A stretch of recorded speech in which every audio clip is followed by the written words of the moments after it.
Sampurasun, Baraya Suzuki bertemu lagi dengan saya dan di Suzuki Bandung. Untuk kali ini saya akan menjelaskan mengenai cluster meter yang ada di Suzuki All New R3 Hybrid ini. Menu apa aja yang ada di Suzuki All New R3 Hybrid ini? Nah, cluster meternya kita nyalakan. Untuk lebih lanjutnya, kita saksikan video berikut ini.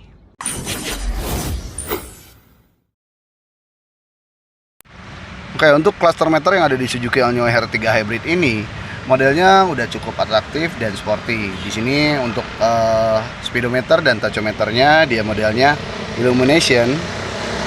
Kemudian untuk layar utama dia modenya TFT. Kemudian menu apa aja yang bisa dilihat di layar multi information display-nya. Yang pertama itu average fuel economy, di mana average fuel economy akan memberikan informasi mengenai konsumsi bahan bakar rata-rata, berapa boroskah atau berapa jarak yang kita tempuh. Kemudian selanjutnya di sini ada pengukuran konsumsi bahan bakar sesaat. Jadi seboros apakah gaya kita mengemudi atau seirit apakah gaya kita mengemudi. Selanjutnya masuk ke driving time.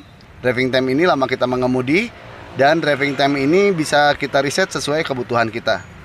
Sebentar saya cek dulu. Oke, untuk mengesetnya kita bisa menekan tombol yang sebelah kanan ini sampai 5 detik, dia akan masuk ke setting mode. Kita tekan lagi back, dia akan kembali ke 0. Selanjutnya masuk ke total ideal stop time. Jadi mengetahui waktu mesin ini berhenti atau mati dan berapa banyak konsumsi yang dihemat. Itu ada ukurannya 0, di sini 0 ml. Nah, jadi berapa banyak yang dihemat. Kemudian ada tampilan jam dan tanggal.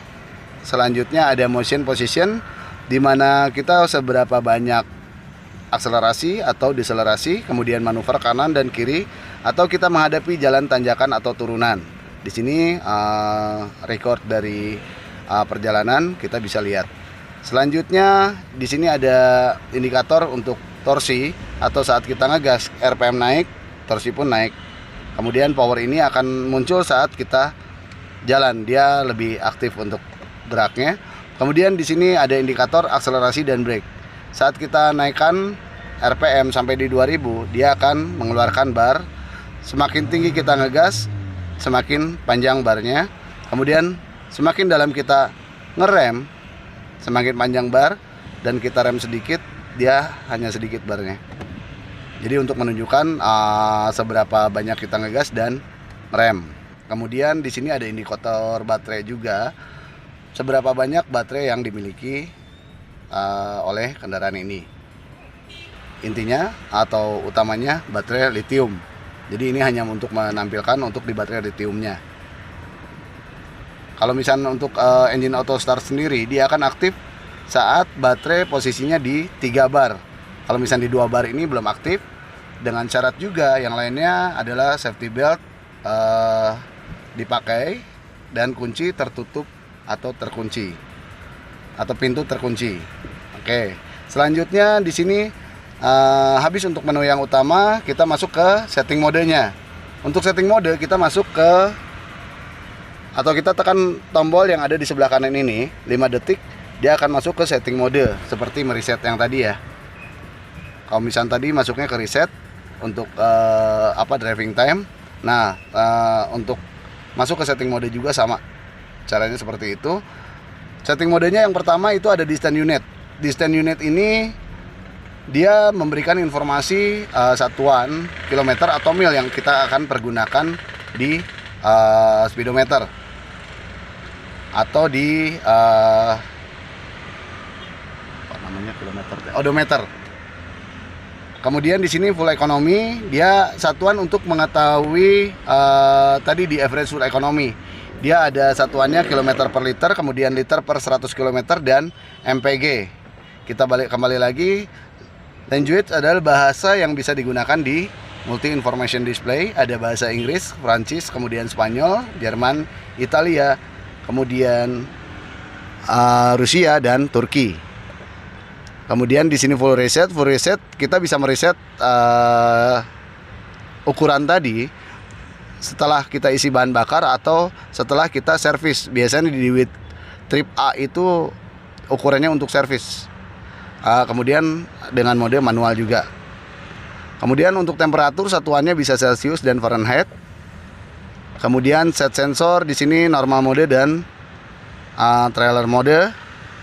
Kemudian ini pengaturan jam, format tanggal dan hari.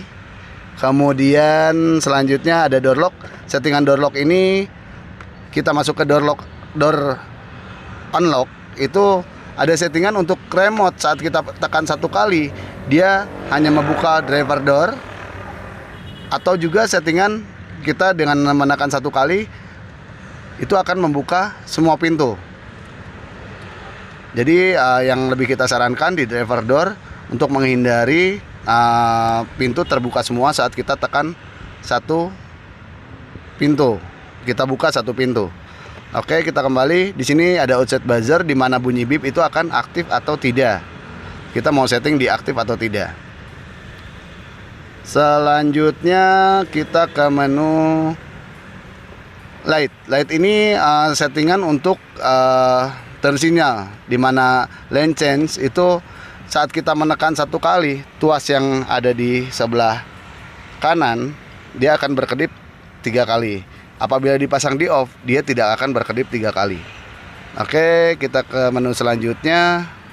Get me light. Get me light ini lampu utama bisa disetting saat kita keluar dari mobil, lampunya akan menyala. Nah, ini tukar itu saat kita akan masuk ke mobil, itu kita bisa setting nyalanya mau berapa lama. Jadi saat kita menekan di remote itu buka pintu, dia bisa disetting 10 detik, 15 detik, 20 detik, atau 25 detik. Nah, kemudian juga ada yang to home. Saat kita keluar dari mobil, dengan kita menekan tombol ini satu kali, atau tombol beam satu kali, itu bisa disetting di 10 detik, kemudian 15 detik, 20 detik, 25 detik, atau 30 detik. Nah, di settingan to home ini lebih lama dikarenakan kita perlu keluar dulu dari mobil dan berjalan, makanya dia lebih lama untuk settingannya. Oke, kita ke menu selanjutnya. Di sini ada anti theft, mode anti maling, itu mau diaktifkan atau tidak. Kalau misalnya di mode D itu aktif dan di mode A tidak aktif. Kemudian selanjutnya ISAC untuk idling start air conditioner, dia bisa di mode ekonomi atau convert. Kalau misalnya convert, dia saat suhu mulai menurun, mesin akan langsung aktif kembali. Kalau misalnya di mode ekonomi, saat temperatur turun dia sedikit lebih lama untuk nyalanya. Untuk di mode standar itu adalah 3 menit. Apabila mesin mati, dia akan nyala sendiri dengan sendirinya. Kemudian display item. Display item itu adalah ada kita settingan untuk car color, kita mau pilih warna apa untuk display di mode utama atau di tampilan utama. Kemudian kalender display mau nyala atau tidak. Kemudian kalender form, full economy history, motion history, kemudian idling display, kemudian idling warn, peringatan, kemudian pedal off display, dan yang selanjutnya region display. Nah, ini tampilan-tampilan di menu utama tadi. Mana aja yang mau kita tampilkan. Dan di sini adalah untuk mereset ke mode default.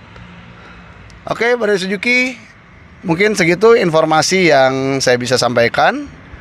Sampai bertemu lagi di video selanjutnya. Dan oh iya, saya lupa, kali ini saya ditemani oleh Putri. Oke. Nah, mungkin nanti Putri akan bikin video selanjutnya ya, Putri ya. Untuk bisa mengenalkan produk-produk Suzuki. Dan Anda pun yang ingin memesan mobil Suzuki juga bisa ke Putri juga atau ke saya. Nanti nomor teleponnya ada di bawah, di video di bawah ini. Oke, sampai ketemu lagi di video selanjutnya. Sampurasun Badai Suzuki. Semoga Anda sehat dan sukses selalu.